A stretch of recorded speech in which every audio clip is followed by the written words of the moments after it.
మానవత ఆయన జెండా, మంచితనమే ఆయన ఎజెండా. బడులకు కొండంత అండా దండ, ఆనకుండా పూల దండ ఆయన మనసు బంగారు కొండ.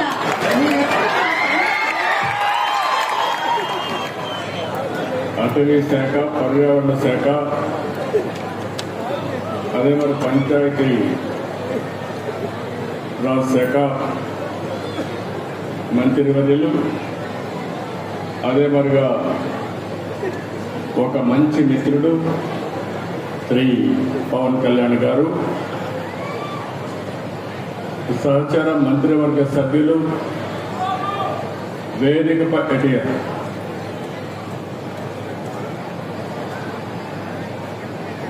కందుల దుర్గేష్ గారు, పొంగూరు నారాయణ గారు, అడవుల పరిరక్షణ కోసం జీవితాన్ని అంకితం చేసినటువంటి అంకారావు గారు, మనస్ఫూర్తిగా మనందరికీ ఒక స్ఫూర్తి. అలాంటి వ్యక్తి ఇక్కడ ఉన్నాడు. ఇంకో పక్క chairman environment management corporation Dinesh Reddy గారు, 10వ తరగతి అమ్మాయి, చాలా బాగా చేసింది. మనందరి ప్రతిజ్ఞ చేయించింది కుమారి లావణ్య. నేను ఇప్పుడే అడిగాను అమ్మాయిని, ఏంటమ్మా ఏం చదువుతున్నావు? 10th క్లాస్ అనండి. 10th క్లాస్ అయినాక ఏం చేస్తామని అడిగాను. ఇంటర్మీడియట్లో బైపీసీ అనండి. అంటే డాక్టర్ అవుతావు అంటే తప్పకుండా డాక్టర్ అయి పేద ప్రజలకు సేవ చేస్తానని గంటాపదంగా చెప్పింది. ఒక యాస్పిరేషన్తో చదువుకుంటున్నటువంటి విద్యార్థిని. అదేవిధంగా ఈ కార్యక్రమానికి ఇచ్చేసిన ప్రజాప్రతినిధులకి, పెద్దలకు, ఈరోజు 1000 మంది విద్యార్థులతో మొక్కలు నాటే కార్యక్రమానికి శ్రీకారం చుట్టాం. ఈరోజు మీరు చేసిన కార్యక్రమం అమరావతిలో ఒక చరిత్ర సృష్టించబోతుంది. ఈరోజు ఒక్కరోజే మన మిత్రులు ఉప ముఖ్యమంత్రి గారు చెప్పినట్టు 1 కోటి చెట్లను నాటుతున్నాం. ఈ సంవత్సరం 5 కోట్ల మొక్కలు నాటబోతున్నాం. అయితే ఈ 5 కోట్లే కాకుండా 50% గ్రీన్ కవర్ ఈ రాష్ట్రంలో ఉండాలి. 50% గ్రీన్ కవర్ ఉంటే దానివల్ల ఇంపాక్ట్ ఏ విధంగా ఉంటుందో మనం అందరం కూడా ఆచరించి దేశానికి కాకుండా ప్రపంచానికే ఒక ఆదర్శంగా నిలవాల్సిన అవసరం ఉంది. 1972 నుంచి జూన్ 5వ తారీఖున ప్రపంచ పర్యావరణ దినోత్సవాన్ని ఐక్యరాజ్య సమితి ఆధ్వర్యంలో మనం జరుపుకుంటున్నాం. దీనికి కారణం మీరు చూస్తే ఈ సంవత్సరం ఒక థీమ్ ఇస్తారు. End plastic pollution. ప్లాస్టిక్ పొల్యూషన్ని పూర్తిగా దీన్ని కంట్రోల్ చేయాలి. దీనికి ఏ విధంగా రీసైకిల్లో ఇవన్నీ ఉపయోగించాలి అనే విషయంలో అవగాహన పెంచడానికి తీసుకున్నాం. మన రాష్ట్రానికి మనం ఒక్కసారి వస్తే 37,421 కిలోమీటర్ల అడవులు ఉన్నాయి. ఇది మొత్తం విస్తీర్ణం 22.96%. ఈరోజు మన రాష్ట్రానికి ఒక పెద్ద అడ్వాంటేజ్ ఏంటంటే అడవుల్లో చెట్లు ఉండడమే కాకుండా రాయలసీమలో నల్లమలై ఫారెస్ట్ ఉంది. అదే రాయలసీమలో హార్టికల్చర్ పెద్ద ఎత్తున అభివృద్ధి అవుతా ఉంది. ఎప్పుడైతే హార్టికల్చర్ బాగా అభివృద్ధి అయ్యేకొందికి ప్లెయిన్ ఏరియాలో కూడా చెట్లు వస్తున్నాయి. దీనివల్ల గ్రీన్ కవర్ పెద్ద ఎత్తున పెరిగింది. దీనికి ఉదాహరణగా మీరు చూస్తే ఈరోజు రాష్ట్రంలో 30.05% గ్రీన్ కవర్ ఉండే రాష్ట్రం ఉంది. దీన్ని 50% తీసుకుపోవాలనేది మనందరి లక్ష్యం. ఒకప్పుడు నేను 2 ఏళ్ళు 3 ఏళ్ళు చెట్లు కూడా ఉండేటివి, పెద్ద చెట్లు నాటేవాళ్ళం. ఒకప్పుడు కాంగ్రెస్ పరిపాలనలో మీరు ఒకసారి చూస్తే చెట్లు నాటడం అంటే వాళ్ళకి అవగాహన ఉండేది కాదు. ఫోటో కోసం చెట్టు నాటి ఫోటో అయిపోతానే చెట్టు ఎక్కడుందో కనపడేది కాదు. తర్వాత ఇటీవల గవర్నమెంట్ వచ్చింది, వాళ్ళకి చెట్లు అంటే తెలియని గవర్నమెంట్ అది. చెట్టు వల్ల ఉపయోగం తెలియదు, చెట్లు నరకడం తప్ప చెట్లు పెట్టనే గవర్నమెంట్ అది. ఆ రోజు మనం అందరం మాట్లాడుకున్నాం, ఎక్కడన్నా ముఖ్యమంత్రి హెలికాప్టర్లో పోతా ఉంటే కింద నుండే చెట్లన్నీ ఎగిరిపోతాయి. ఈరోజు నేను వస్తున్నా, మా ఉప ముఖ్యమంత్రి వస్తున్నాడు, ఎక్కడైనా ఒక్క చెట్టు నరుకుతున్నావా తమ్ముళ్ళు చెల్లెమ్మలు మీరే చెప్పమని మిమ్మల్ని అందరూ అడుగుతున్నా. చెట్లు పెంచడం బాధ్యత, చెట్లు నరకడం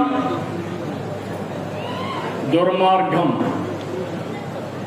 కొన్ని దేశాల్లో అయితే శాశ్వతంగా జైల్లో పెడతారు చెట్లు నరికితే. చెట్టు నరకాలంటే కూడా ప్రభుత్వ పర్మిషన్ ఇస్తే తప్ప చెట్టు నరకడానికి వీలు లేదు.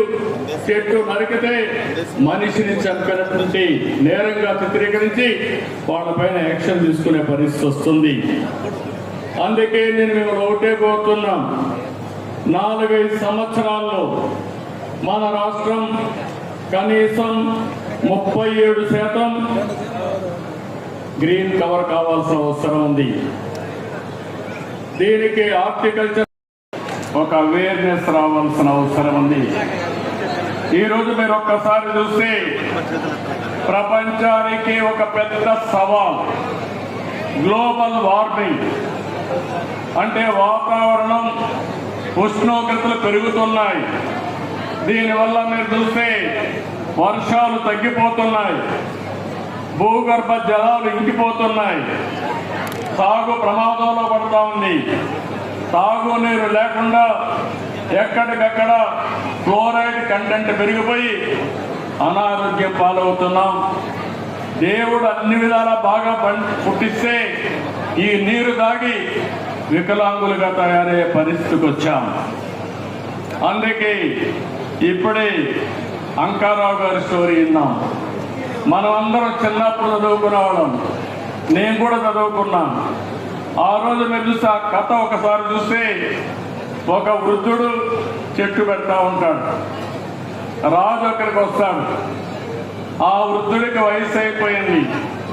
అతన్ని చూసి అడుగుతాడు ఆసక్తిగా, నీ వయసు అయిపోయింది, ఇప్పుడు చెట్టు పెడుతున్నావు, ఈ చెట్టు ఫలాలను తింటావా అని అడుగుతాడు. అప్పుడు ఆ వృద్ధుడు చెప్తాడు, మహారాజా పక్కన చెట్టు ఉంది చూడు, మా పూర్వీకులు పెట్టారు, దాని ఫలాలు నేను అనుభవిస్తున్నా. నేను పెట్టే ఈ చెట్ల ఫలితాల్ని నా పూర్వీకులు మా పిల్లలు అనుభవిస్తారని ఆ వృద్ధుడు చెప్పాడంటే అది విజ్ఞతని అందరికీ తెలియజేస్తున్నా. ఆ విజ్ఞతతో మనందరం ప్రవర్తించాల్సిన అవసరం ఉంది. ఇక్కడ మా మంత్రి నారాయణ గారు ఉన్నారు, ఉప ముఖ్యమంత్రి గారి దగ్గర 2 బాధ్యతలు ఉన్నాయి. ఒకటి మీరు చూస్తే ఎన్విరాన్మెంట్ ఫారెస్ట్ ఉంది. దీనివల్ల మనందరినీ ఆరోగ్యం కాపాడాలంటే ఫారెస్ట్ మినిస్టర్గా ఉప ముఖ్యమంత్రి గారు చాలా కీలకం అని చెప్పి కూడా నేను మీకు తెలియజేస్తున్నా. నా మనసుకు దగ్గరుండే సబ్జెక్టు పర్యావరణం, చెట్లు పెంచే కార్యక్రమం అని చెప్పి కూడా నేను మీకు తెలియజేస్తున్నాను. ఈరోజు ఇక్కడ ఒక విషయం ఆలోచిస్తే, నేను చిన్నప్పుడు హై స్కూల్కి పోయేవాడిని. మా ఊరి నుంచి 6 కిలోమీటర్లు నడవాలి, కొన్ని రోజులు సైకిల్లో పోయేవాడిని. మా ఊర్లో ఒక ఆయన సోషల్ యాక్టివిస్ట్ ఉండేవాడు, కేశవయ్య నాయుడు గారిని. ఆయన పని ఎక్కడైనా అడవుల్లోకి మేకలు వచ్చినా, అటవీ సంపద ఎవరైనా కొట్టేస్తా ఉన్నా పిటిషన్లు పెట్టి యాక్షన్ తీసుకునే కార్యక్రమం చేసేవాడు. ఆ రోజు ఒక రోజు మేము వెళ్తా ఉంటే మమ్మల్ని అందరినీ పిలిచి, ఇది కాపాడాలి, మీ సహకారం కావాలని చెప్పి మా దగ్గర ఫారెస్ట్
వాటికి ఆహారంగా వేస్తున్నారు.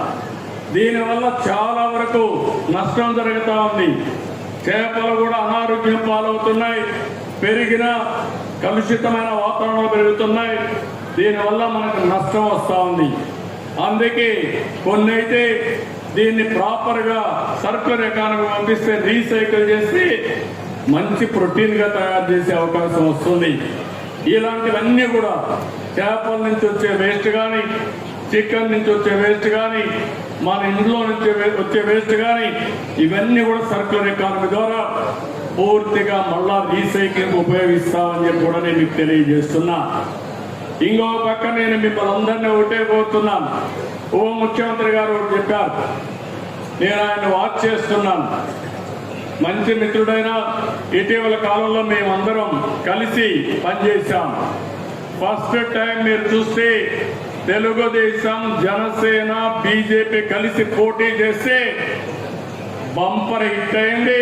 సక్సెస్ రేట్ 94% గెలిచాం. ఇది ఒక చరిత్ర. అది నిన్నటికి 1 year అయింది. నిన్న 1 yearతో ఎప్పుడు కూడా జూన్ 4వ తారీఖు ఆంధ్ర రాష్ట్రం విధ్వంసం నుంచి ఏదైతే రాష్ట్ర పునర్నిర్మాణం వైపు ప్రారంభించాం. 1 సంవత్సరంలో అనేక కార్యక్రమాలు మనం చేసుకొని ముందుకు పోతున్నాం. ఈరోజు వినూత్నమైన కార్యక్రమాలకి శ్రీకారం చుట్టాం. 1 మీరు చూస్తే సర్క్యులర్ ఎకానమీ, 2 మీరు చూస్తే ఎక్కడికక్కడ చెట్లు పెట్టే కార్యక్రమం. ఈరోజు మనం డిప్యూటీ సీఎం గారు చెప్పినట్టు నేను ఒకటే ఆశిస్తున్నాను, అన్ని ఫారెస్ట్ ఏరియాల్లో నేను ఇప్పుడే కాదు ఇంత మునిపే అనేక కార్యక్రమాలు చేశాను. ఇప్పుడే అంకారావు గారు ఒక మాట అన్నాడు, చదువుకుంటూ ఆ రోజుల్లో ఇంకుడు గుంతల మాట విన్నాడు, చెట్లు పెట్టే కార్యక్రమం విన్నాడు. ఇంకో పక్క వనము మనమనే కార్యక్రమం విన్నాడు. వన సంరక్షణ సమితులు పెట్టాం. ఇలాంటి అనేక వినూత్నమైన కార్యక్రమాలతో రిడ్జ్ టు వ్యాలీ కాన్సెప్ట్ పెట్టాం. ఫారెస్ట్ ఏరియా చుట్టూరంతా కూడా కంట్రోల్ ట్రెంచెస్ కొట్టాం. అదే మరి ఫారెస్ట్ లో చెక్ డ్యాములు కట్టాం. ఫారెస్ట్ లో ఎక్కడికక్కడ ఇంకుడు గుంతలు పెట్టి అక్కడ పడిన నీళ్ళని అక్కడనే భూగర్భ జలాలుగా మార్చాం. ఇంకో పక్క ఫారెస్ట్ ఏరియాలో మూలికలతో గార్డెన్స్ పెట్టే కార్యక్రమానికి శ్రీకారం చుట్టాం. ఇలాంటి అనేక కార్యక్రమాలతో మనం ముందుకు పోయాం. ఈరోజు ఆ స్ఫూర్తిని మళ్ళా తీసుకొద్దాం. దానికి సూటబుల్ విత్తనాలు ఇస్తాం. మీరు శుభం కోరుకుంటున్నారు, ఇప్పుడు బెస్ట్ విషెస్ ఇస్తున్నారు. కానీ భవిష్యత్తులో ఆయన భవిష్యత్తు బాగుండాలంటే నక్షత్రం, ఆ నక్షత్రానికి ఏ చెట్టు సూటబులో ఆ విత్తనాలతో అతనికి రాఖీ కట్టాల్సిందిగా మిమ్మల్ని అందరినీ కోరుతున్నా. ఈ సంవత్సరమే ఈ ఉద్యమానికి శ్రీకారం చుట్టాలి. ఈ రాఖీ పండుగ నుంచే ప్రారంభించాలి. ఎవరు కూడా అందరూ రాఖీలు తయారు చేసే వాళ్ళందరికీ విజ్ఞప్తి చేస్తున్నా, నక్షత్రం, చెట్టు పేరు, విత్తనం పేరు, ఈ 2 ఉంటాయి. ఇది మీరు నచ్చిన వ్యక్తికి మీరు కట్టేటప్పుడు ఆయన నక్షత్రం కనుక్కొని దాన్ని కొనండి, అదే కట్టండి. దీనివల్ల రాష్ట్రం మొత్తం చెట్లు పెంచడానికి ప్రత్యక్షంగా పరోక్షంగా మీరు కృషి చేసినట్టు అవుతుందని చెప్పి మీకు తెలియజేస్తున్నా. ఒక దిక్సూచిగా తయారవుతుంది. దేవతల రాజధాని అమరావతి, ప్రజా రాజధాని అమరావతి. ఆ అమరావతిలో మనందరం ఉండడం మనందరి అదృష్టం అని మరొక్కసారి మీ అందరికీ విజ్ఞప్తి చేస్తున్నా. ఈ అమరావతి భవిష్యత్తులో ఒక బ్రహ్మాండమైన సిటీగా తయారవుతుంది. అందులో కూడా మీరు చూస్తే బ్లూ సిటీగా, గ్రీన్ సిటీగా, ఒక సుందరమైన నగరంగా ఈ అమరావతిని ఏర్పాటు చేస్తామని మీ అందరికీ విజ్ఞప్తి చేస్తున్నాను. ఈరోజు ఇక్కడ చెట్లు పెట్టాం. ఈ చెట్లు అయితే 16 రకాల చెట్లు ఈరోజు ఇక్కడ పెట్టడం జరిగింది. మియావాకి జపాన్ గార్డెన్ ఇది. అది 3 సంవత్సరాలు మనం మెయింటైన్ చేస్తే తర్వాత మెయింటెనెన్స్ అవసరం లేదు, ఆటోమేటిక్ గా పెరుగుతుంది, బ్రహ్మాండంగా గ్రీనరీ వస్తుంది. ఇది ప్రపంచానికి ఒక ఆదర్శం. ఫ్రీగా సోలార్ పంప్ సెట్లు పెట్టిస్తాం, మీరు వాడుకోండి. మిగిలిన కరెంటు మీ ఇంటికి వాడుకోండి. ఇంకా కరెంటు మిగిలితే మీ వాహనాల్ని ఈవీఎం కింద కన్వర్ట్ చేసుకునే అవకాశం కూడా మీకు ఉంటుంది. అంటే మీ పంటలు పండించుకోవచ్చు, అదే మరిగా మీ ఇళ్లకు కరెంటు వాడుకోవచ్చు, మీ వాహనాలకి ఉచితంగా కరెంటు వాడుకోవచ్చు, ఛార్జ్ చేసుకోవచ్చు. దానివల్ల ఒక్క పైసా ఖర్చు కాకుండా మీరు ముందుకు పోయే అవకాశం ఉంటుంది. కరెంటు విషయంలో ఈ ప్రభుత్వానికి చాలా స్పష్టత ఉంది. గ్రీన్ ఎనర్జీ రావాలి, థర్మల్ ఎనర్జీ పోవాలి, పొల్యూషన్ పూర్తిగా కంట్రోల్ చేయాలి.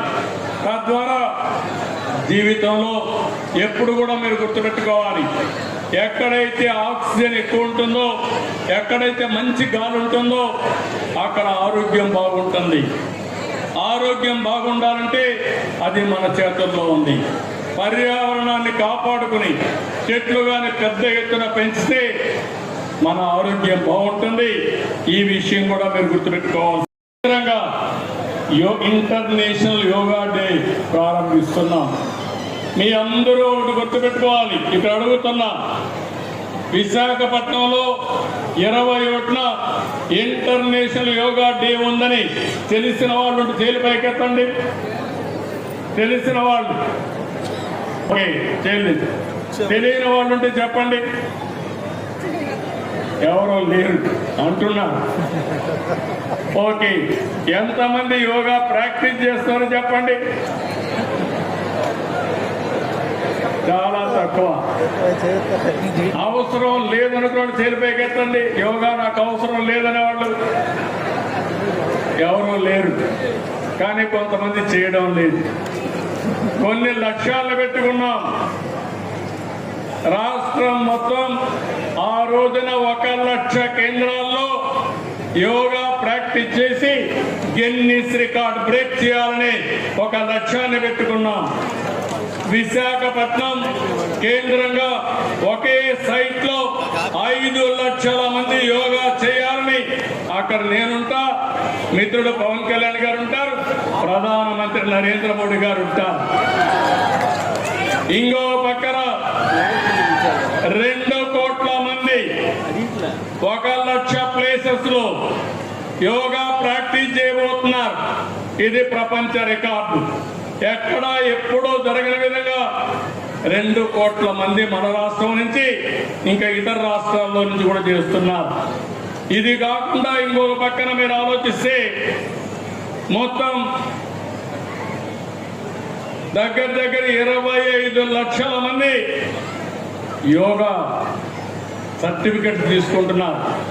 కనీసం 3 రోజులు ప్రాక్టీస్ చేస్తే యోగా సర్టిఫికెట్ ఇస్తారు. అదే సమయంలో ఆయుష్ ద్వారా యోగాని ప్రతి ఒక్క ఇంటికి చేర్చడానికి ఆఫ్లైన్ ఆన్లైన్ అంటే ఫిజికల్ గా ట్రైనింగ్ ఇవ్వడం, ఓసారి ఆన్లైన్ ద్వారా ట్రైనింగ్ ఇవ్వడానికి కార్యక్రమాలు చేపడుతున్నాం. యోగా అనేది మన జీవితంలో భాగం కావాలి. యోగా ద్వారా మీ ఆరోగ్యాన్ని పెంచుకునే పరిస్థితి వస్తుంది.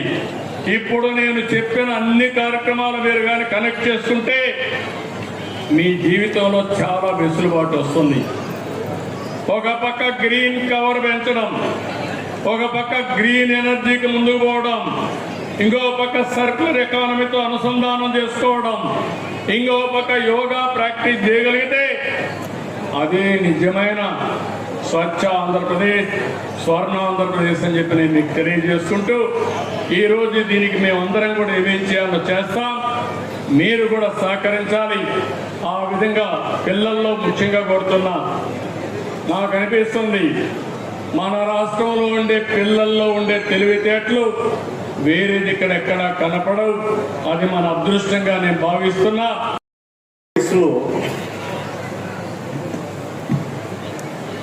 ఒక పక్షి చనిపోతే ప్లాస్టిక్ వ్యర్థాలు తిని దానికోసం ఎవరైనా సరే ఒక 3 దశాబ్దాలు కృషి చేస్తారు. 14 ఏళ్ళ వయసులో ఎవరైనా ఏం ఆలోచిస్తారు? ఆడుతూ పాడుతూ తిరుగుదామని, అటు ఇటు తిరుగుదాం అనుకుంటారు. కానీ పర్యావరణం గురించి ఆలోచించే స్థాయిలో ఉన్నాను అంటే ముందుగా కొమ్మెర అంకారావు గారిని ఈ కార్యక్రమానికి విశిష్ట అతిథిగా పిలిచినందుకు మనస్ఫూర్తిగా అధికారులకి, వారిని ఇక్కడ రావడానికి స్ఫూర్తి కలిగజేసిన శ్రీ నారా చంద్రబాబు నాయుడు గారికి మనస్ఫూర్తిగా నా కృతజ్ఞతలు తెలియజేస్తున్నాను.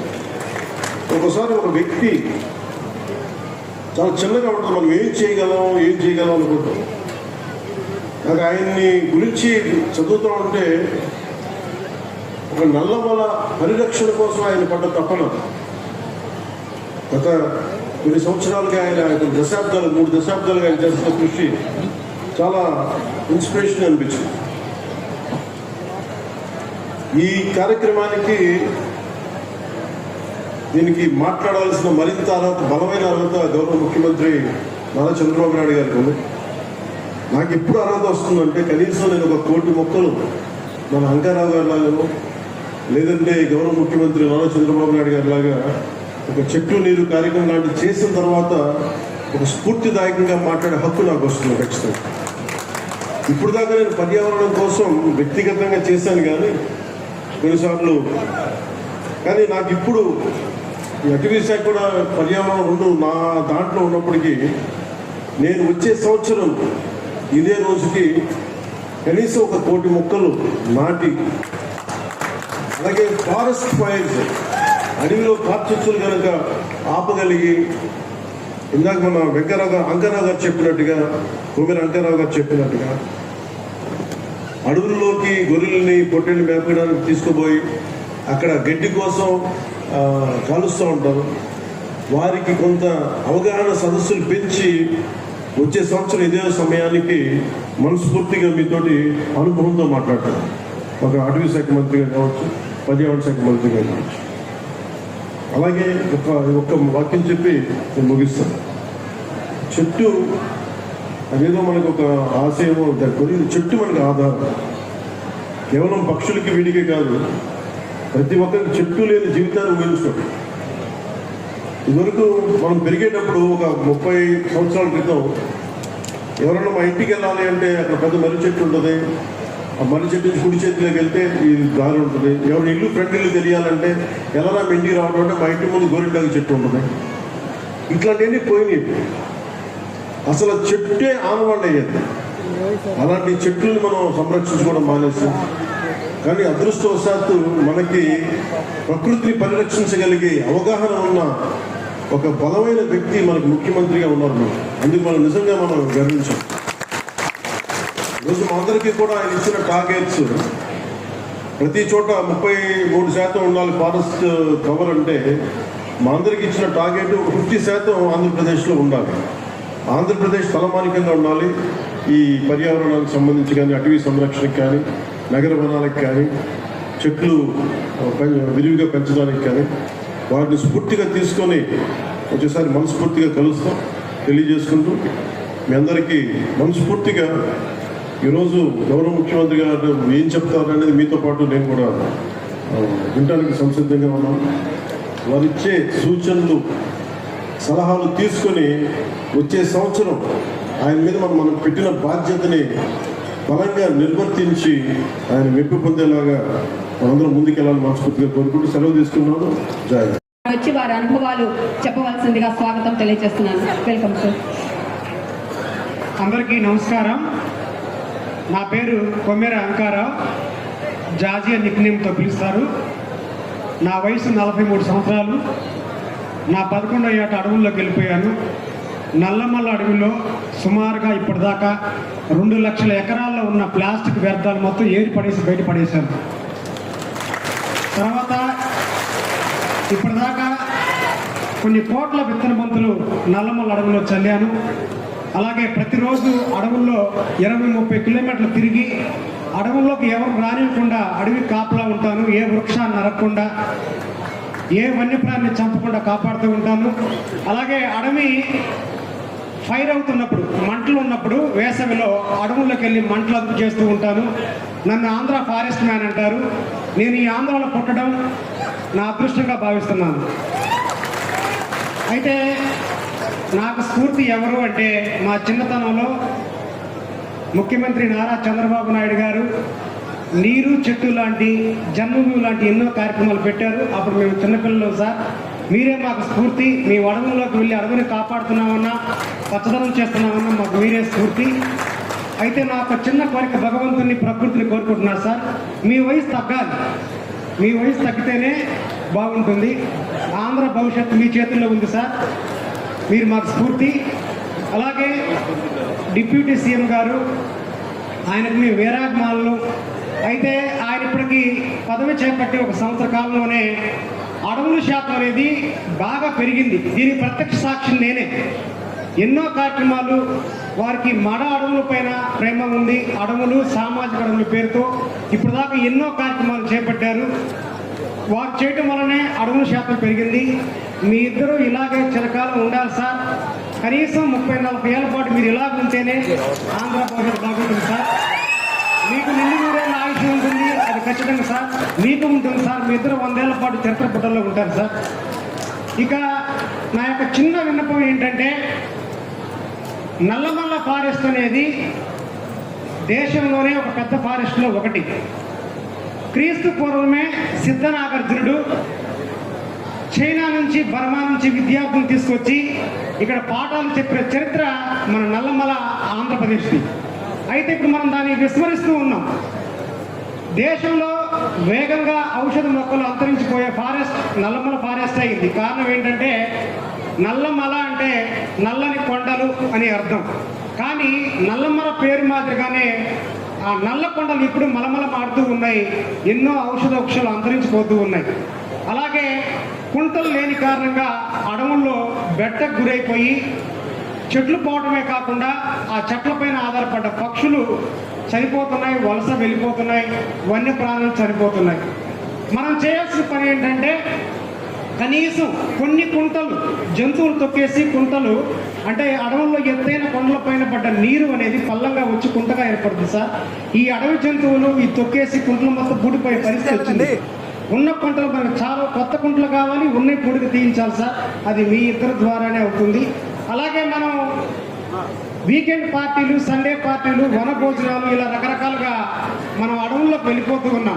అడవుల్లో ప్లాస్టిక్ వ్యర్థాలు తిరిగిపడటం వల్ల ఎన్నో వన్యప్రాణులు చనిపోతున్నాయి. దయచేసి ఇక్కడ నుంచి ఎవరైనా అలాంటివి చేయకూడదు. మనందరూ ఒక ప్రథమ బాధ్యతలాగా ప్రకృతిని సంరక్షించుకుందామని చెప్పి నా మనవి. అలాగే విత్తనాలే విత్తములు, విత్తనాలే ధనం అనే ఉద్దేశంతో మన తెలుగు రాష్ట్రాల్లో 5,000 రకాల మొక్కలు ఉన్నాయి సార్. కానీ మనం వాటిని చాలా కోల్పోయాం. ఒక చెట్టుకి 1000 కాయలు కాస్తే 1000 కాయలు ఆ విత్తనాల ద్వారా విత్తన బంతులు తయారు చేసి మనం 1000 వృక్షాలను మనం మొలిపించవచ్చు సార్. తొలకరి చల్లని సమయంలో ఎత్తైన కొండలు, గుట్టలు, కుంటలు, మైదాన ప్రాంతాలు, పలచని అడవుల్లో మట్టి, ఎరువు సమానంగా కలిపేసి మనం తినిపడేసిన ఏదైనా ఒక నేరేడు కానీ, సీతాఫలం కానీ ఏదైనా ఒక విత్తనాన్ని మనం చుట్టూ కనుక మనం చల్లినట్లయితే కనీసం మనం 100 చల్లితే అందులో 4వ వంతు ఒకటైనా ఖచ్చితంగా మొలుస్తుంది సార్. ఇలా మనం కొన్ని కోట్ల విత్తన బంతులు, ఎలాంటి శ్రమ ఉండదు, బడ్జెట్ కూడా తక్కువ. అలా చేయడం ద్వారా వేగవంతంగా మనం అడవుల్ని వృద్ధి చేసుకోవచ్చు. ఈ విత్తనాలే విత్తములుగా మనం కాపాడుకోవాలని చెప్పి నా యొక్క చిన్న మనవి. అలాగే సార్, నల్లమల అడవి దేశంలో ఎక్కువ కాలుతున్న అడవి. ఎందుకంటే వేసవి కాలంలో గొర్రెల కాపర్లు అవగాహన లోపం వల్ల కొత్త గడ్డి రావాలి అనే ఉద్దేశంలో ఎత్తైన కొండలకు ఎక్కేసి మంట పెడుతూ ఉంటారు మండు వేసవిలో. అవి తగలబడుతున్నాయి సార్. ఈ తగలబట్టడం వల్ల ఎన్నో రకాల ఔషధ వృక్షాలు కాలిపోవడమే కాకుండా ఆ వృక్షాల పైన పక్షి గూళ్ళు, చెట్టు త్వరల్లో ఉన్న గూళ్ళు, గుడ్డులు, అలాగే ఈ వృక్షాల మీద ఆధారపడ్డ కొండ ముచ్చులు, అడవి కోతులు, అలాగే దొచ్చుల్లో ఉండేవి అడవి తాబేళ్లు, ఇవన్నీ కూడా చనిపోతున్నాయి సార్. దయచేసి ఒక బాధ్యతగా ప్రజల అభ్యర్థన, గ్రామాల్లో దీని ఒక ప్రచారం లాగా, ఉన్న గడ్డి తగలబెడితే కొత్త గడ్డి రాదు, గడ్డి ఎలాగైనా మొలుస్తుంది, తొలకరి జల్లు ఉద్దేశమే గడ్డి మొలటం అనే కార్యక్రమాన్ని ప్రచారం చేసి అదొకటి కూడా ఆపేయాల్సిన అవసరం ఉంది సార్. అలాగే ప్రతి గ్రామాల్లో కూడా నర్సరీలు మనం ఏర్పాటు చేయాలి సార్. ఒక మండలంలో 15 గ్రామాలు ఉంటే 15 గ్రామాల్లో కూడా నర్సరీలు ఏర్పాటు చేయాలి. అందులో కూడా ఔషధ వృక్షాలు ఎవరైతే మన తాతల తండ్రులు మనం చేశారో దాన్ని ఆ వృక్షాలు కూడా మనం అభివృద్ధి చేయాలి సార్. సెలవు తీసుకుంటున్నాను. Thank you so much for your kind remarks, sir. Now I invite Sri G. Anantaramu, IAS, Special Chief Secretary, EFSNT Department, to give away his speech. Welcome, sir. This is our privilege. గౌరవనీయ Shri G Anantharam గారు, IAS, special chief secretary, EFSNT department నుంచి వారి యొక్క సందేశాన్ని అందించవలసిందిగా స్వాగతం తెలియజేస్తున్నాం. సభాధ్యక్షులు గౌరవనీయులు స్థానిక ఎమ్మెల్యే గారు శ్రీ శ్రవణ్ కుమార్ గారు, గౌరవనీయులు ముఖ్య అతిథి రాష్ట్ర ముఖ్యమంత్రి గారికి, ఉప ముఖ్యమంత్రి గారికి, అదేవిధంగా అమాత్యులందరికీ, కొలీగ్స్ అందరికీ కూడా నా నమస్కారాలు తెలియజేస్తూ ఈ కార్యక్రమానికి వచ్చేసినటువంటి అందరికీ నా నమస్కారం. ఈరోజు 5వ తేదీ జూన్ ప్రపంచ పర్యావరణ దినోత్సవం. ప్రపంచ పర్యావరణ దినోత్సవము మనకి దాదాపు 1972 నుంచి ఆచరిస్తూ రావటం జరిగింది. ముఖ్య ఉద్దేశం ఈనాటి పర్యావరణాన్ని పీడిస్తున్నటువంటి అంశాలు, పర్యావరణానికి హాని కలిగిస్తున్నటువంటి అంశాలపైన ప్రతి ఒక్కర దృష్టి తీసుకువెళ్ళాలి అనేది ఈనాటి ఆచరణ ముఖ్య ఉద్దేశం. ఈరోజు పర్యావరణం అంటే ఏమని ఆలోచిస్తే మనం ఉంటున్నటువంటి భూమి, నీరు, వాయు అన్నీ కలిపి పర్యావరణం. మనం మానవ జీవులుగా కేవలం ఒక పాత్రధారులు. ఎన్నో జీవరాశుల్లో మనం కూడా ఒకరు. అయితే మానవులు ప్రకృతి నుంచి వనరుల్ని తీసుకోవటము మొదలుపెట్టాము. మన ఆర్థిక ప్రగతికి, మన కార్యక్రమాలకి వనరుల్ని మనము తీసుకుంటున్నాము, వాడేస్తున్నాము, వాడేసి పడేస్తున్నాము. అయితే ఈరోజు ఈ ప్రపంచ పర్యావరణ దినోత్సవం నాటి ఒక ముఖ్య థీమ్ ప్లాస్టిక్ పొల్యూషన్ని తగ్గిద్దాము, ప్లాస్టిక్ పొల్యూషన్ని అంత చేయాలి అనే ఒక ముఖ్య థీమ్తో ఈ సంవత్సరం పర్యావరణ దినోత్సవాన్ని ఆచరించడం జరుగుతున్నది. దాంతోపాటుగా ఆనరబుల్ చీఫ్ మినిస్టర్ గారు ఇప్పుడు ప్రారంభమైనటువంటి మంచి వర్షాల దృష్టిలో పెట్టుకొని మన చెట్లు నాటే కార్యక్రమాలు కూడా ఇప్పుడే మొదలు పెట్టేద్దాం, వన మహోత్సవం కూడా ఇప్పుడే చేద్దాము అనే ఉద్దేశంతో ఈరోజు through Honorable Chief Minister and Honorable Deputy Chief Minister, we have commenced the plantation program in the entire state. On this day itself, 1 crore of seedlings, saplings would be planted all over the state. And for this season, 5.75 crores of seedlings will be planted, protected during this season. As PCCF Head of Forest Force తెలిపిన విధంగా గౌరవ ముఖ్యమంత్రి గారు ఇతర రాష్ట్రాల్లో, ఇతర స్టేట్స్లో national లెవెల్లో 33% గ్రీన్ కవర్ దృష్టి పెట్టుకుని ఉంటే మనకి 50% ఖచ్చితంగా మనము అచీవ్ అయి తీరాలి అనే పిలుపునిచ్చారు. దాని ప్రకారంగా ఫారెస్ట్ డిపార్ట్మెంటు ఇతర డిపార్ట్మెంట్లతో కలిపి, హార్టికల్చరు ఇతర డిపార్ట్మెంట్లతో కూడా కలిపి ఒక ప్రణాళికని రూపొందించడం జరిగింది. ఈ ప్రణాళిక ప్రకారం మనం 2029 నాటికి 37%, అదేవిధంగా 2047 స్వర్ణాంధ్ర విజన్ డాక్యుమెంట్ ప్రకారం 2047 వరకు 50% గ్రీన్ కవర్ అచీవ్ చేయాలి అనే ఉద్దేశంతో ఈరోజు కార్యక్రమాన్ని మొదలుపెట్టాం. దీంట్లో ఈ పర్యావరణ పరిరక్షణ అనేది పర్యావరణాని కోసం కాదు, పర్యావరణము పరిరక్షణ ఈరోజు మన కోసం, మన మనుగడ ఉండాలంటే, మన భావితరాలు, మన పిల్లలు, మన విద్యార్థినులు ఉండాలి, మంచి ఒక అట్మాస్ఫియర్లో ఉండాలి అంటే దానికి ఈరోజు మనం ఏమి కార్యక్రమాలు చేస్తామో, ఈరోజు మనం ఏమి చర్యలు తీసుకుంటున్నామో దాన్ని బట్టి అది ఉండటం జరుగుతుంది. గౌరవ ముఖ్యమంత్రి గారు, అదేవిధంగా ఉప ముఖ్యమంత్రి గారు ఒక అమూల్య సందేశాన్ని వినాలని మీరందరూ కూడా ఈరోజు ఇక్కడ చేరటం చాలా సంతోషం. దాంతోపాటు ఈరోజు ఆయన ఇస్తున్నటువంటి సందేశాన్ని మనమందరూ కూడా అడాప్ట్ చేసుకుంటూ దానికి బద్ధంగా కార్యాచరణ చేసినట్టయితేనే మనం నిజంగా న్యాయం చేసినటువంటి వాళ్ళు అవుతాము. ఈ ఒక అవకాశం ఇచ్చిన అందరికీ నా ధన్యవాదాలు తెలియజేస్తూ సెలవు తీసుకుంటాను. ధన్యవాదాలు సార్. నల్ల ద్వారా మొదలైంది. ఇది ముందుకు తీసుకుపోతాము sir. Nobody had thought that this can happen 50% of green cover in the country. No state in the country has dreamt of achieving this 50%. Those who are having already, that is a different issue. National Forest Policy 33% చెప్తే కూడా మీరు అదే కొనుక్కున్న మనం 50% ఉండాలి. ఎందుకు ఉండాలంటే దాని కూడా కారణం కూడా మీరు కూడా honourable CM, deputy CM and entire Andhra Pradesh now thinks that ఇది ఆలోచన ఏముంది అంటే పచ్చదనం, కాలుష్య నివారణ, డెవలప్మెంట్, అభివృద్ధి కలిసి రావాలి. అదే అది ఆంధ్రప్రదేశ్ అందరికీ మన ముఖ్యమంత్రి గారు, ఆ తర్వాత ఉప ముఖ్యమంత్రి గారు అందరికీ వచ్చింది. అయితే ఈ ఆలోచనని మనం ముందుకు తీసుకోవాలంటే అందరికీ కృషి ఉండాలి. మనమే కృషి చేస్తేనే అది చేస్తాం. ఇప్పుడు ఈ సంవత్సరం మనమే దాదాపు 5 కోట్లు 6 కోట్లు చెట్లు నాటుతాము. మనమే దాదాపు 2 లక్షల హెక్టార్లు కవర్ చేస్తాం. కానీ ఇది చేస్తే 30% నుండి మాత్రమే 1% కానీ